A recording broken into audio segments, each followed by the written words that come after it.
What have you done since high school, Laura? Huh? I said, what have you done since high school, Laura? Nothing much. You must have been doing something. These 6 long years? Yes. Okay then, such as what? I took a business course at business college. And how did that turn out? Well, not very well. I had to drop out. It gave me indigestion. What are you doing now? I don't do anything much. Oh, please don't think I sit around doing nothing. My glass collection takes up a good deal of my time. Glass is something you have to take good care of. What is it you said about glass? Collection, I said? I have one. You know what I judge to be the trouble with you? Inferiority complex. You know what that is? That's what they call it when a person low rates himself. I understand it, because I had it too. Although my case was not quite so aggravated as yours seems to be. I had it until I took up public speaking, developed my voice, and learned I had an aptitude for science. Before that time, I never thought of myself as outstanding in any way whatsoever. Now, I've never made a regular study of it, but I have a friend who tells me I can analyze people better than doctors who make a profession of it. I don't claim that to be necessarily true, but I can sure guess a person's psychology. Excuse me, Lord. I always take it out when it's lost its flavor. I'll use this scrap of paper to wrap it in. I know how it is to get it stuck on a shoe. Yep, that's what I judge to be your principal trouble. A lack of confidence in yourself as a person. You don't have the proper amount of faith in yourself. I'm basing that fact on a number of your remarks as well as on certain observations I've made. For instance, that clumping you thought was so awful in high school. You say you even dreaded to walk into class. You see what you did? You dropped out of high school. Gave up on an education because of a clump, which as far as I'm concerned was practically non-existent.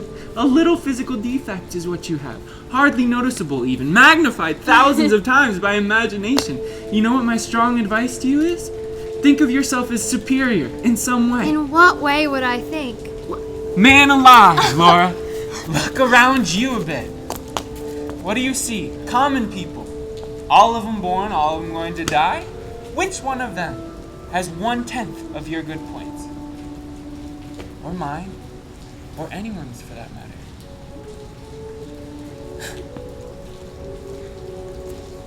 Everyone excels in something. Some people in many things. All you've got to do is discover in what. Take me, for instance. My interest happens to lie in electrodynamics. I take classes in night school in radio engineering on top of a fairly responsible job at the warehouse. I'm taking those classes and I'm studying public speaking. Oh. Because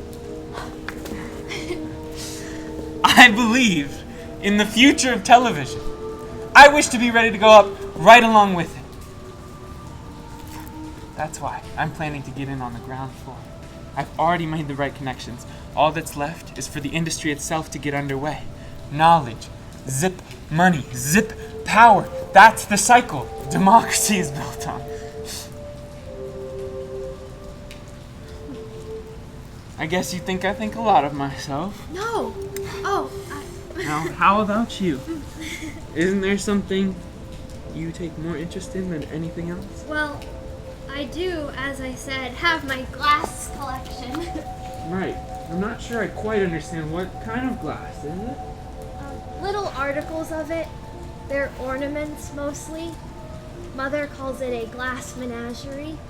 Here's an example of one if you'd like to see.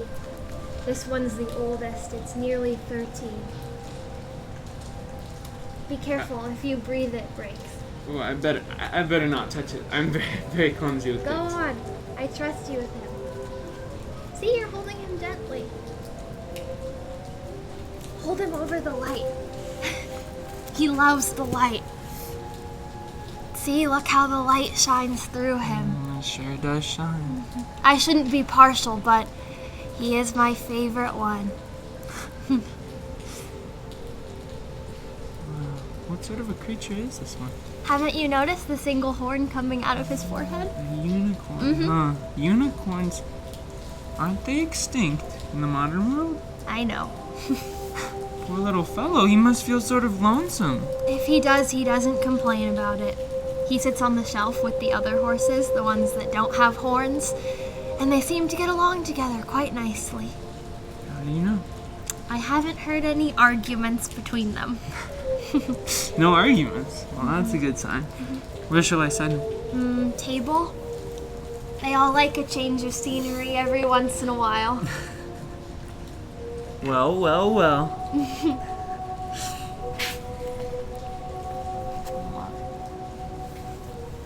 Look how big my shadow gets when I stretch. Yes. Yes, it stretches across the ceiling.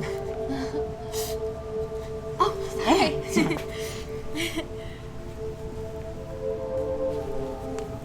It stopped raining. Where does the music come from? The Paradise Dance Hall across the alley. What do you say, Miss Wingfield? How about cutting the rug a little? Oh, Oh, is your program all filled up? Oh my, every dance is taken? I just have to scratch some out. There we go. Oh, a waltz. I can't dance. There you go with that inferiority stuff. I have never danced in my life. Try. I'd step on you. I'm not made out of glass. How do we start? Let me show you. Hold your arms out a little. Like this? A little bit higher. Right? No, don't tighten up. That's the main thing about it. Relax. It's hard not to. Okay. I'm afraid you can't budge me. What do you bet I can? My goodness, yes, you can. Loosen yourself up. Let yourself I'm go. trying. Come on. I know. Easy does it. Okay, but Loosen the backbone. Right. That's better. am I? Lots better.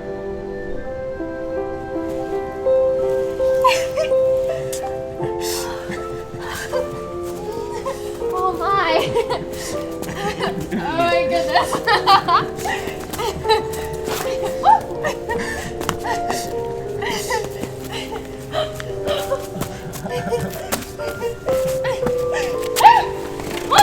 What are we hitting? Table. Oh no. Did something fall off it? I think. Yes. I hope it wasn't the little glass horse with the horn. Yes. Now he's just like all the other horses. He's lost its Horn. It doesn't matter. I'm sorry. Maybe it's a blessing in disguise.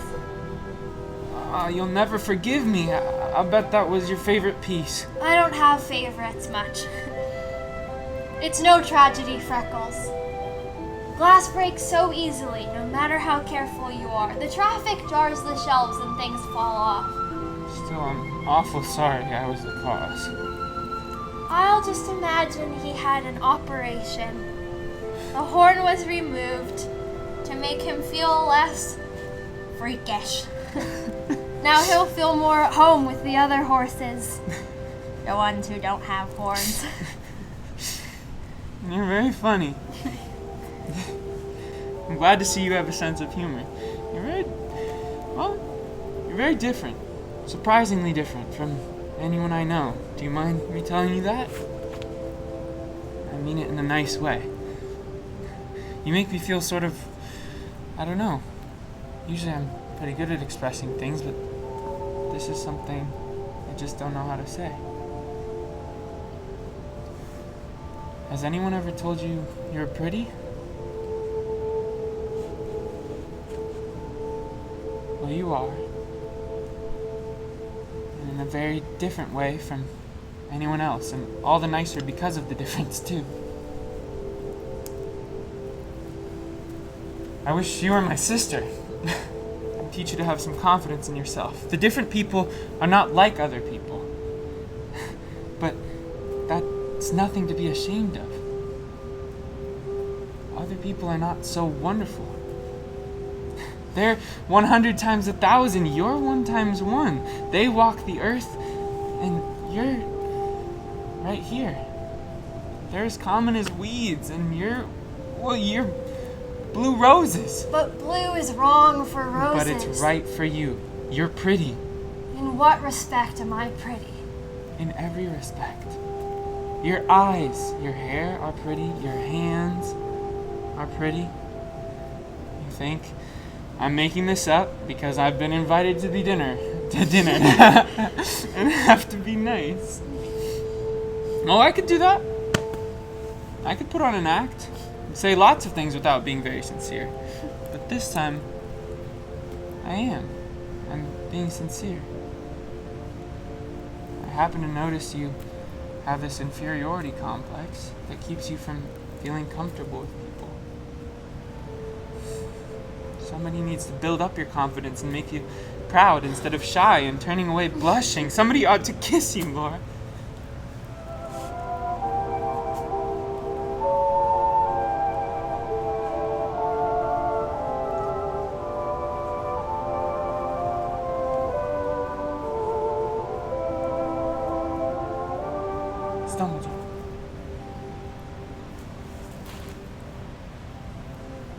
Stumblejohn. I shouldn't have done that. I was way off the beam.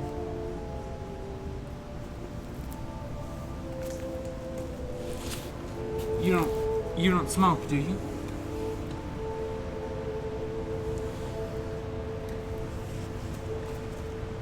Care for a mint? Peppermint lifesaver? My pocket's a regular drugstore. Wherever I go. You know, if you were my sister, I'd do the same thing as Tom. Bring around boys and introduce them to you.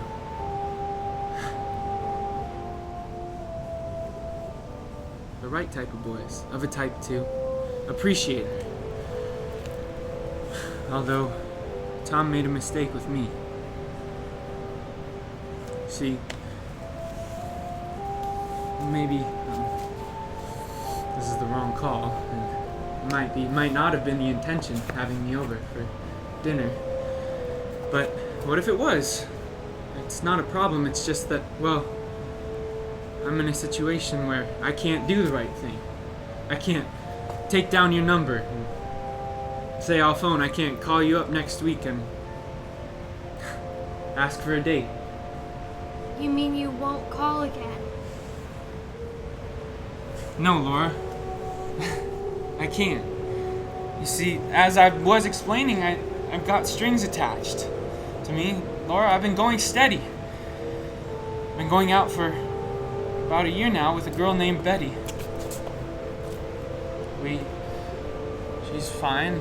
We get along fine, in most respects. She's a homegirl like you, Irish, Catholic. We met last summer on a boat trip up to Alton. And, well, at first sight, it was love. Being in love has made a new man of me. The power of love is really tremendous, Laura. Love is the thing that can change the world.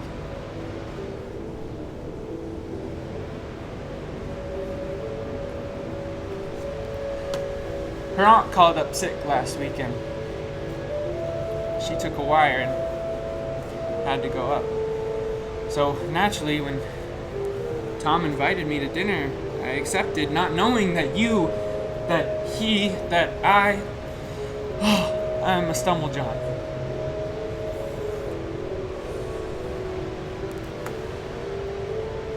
Oh, I wish you would say something.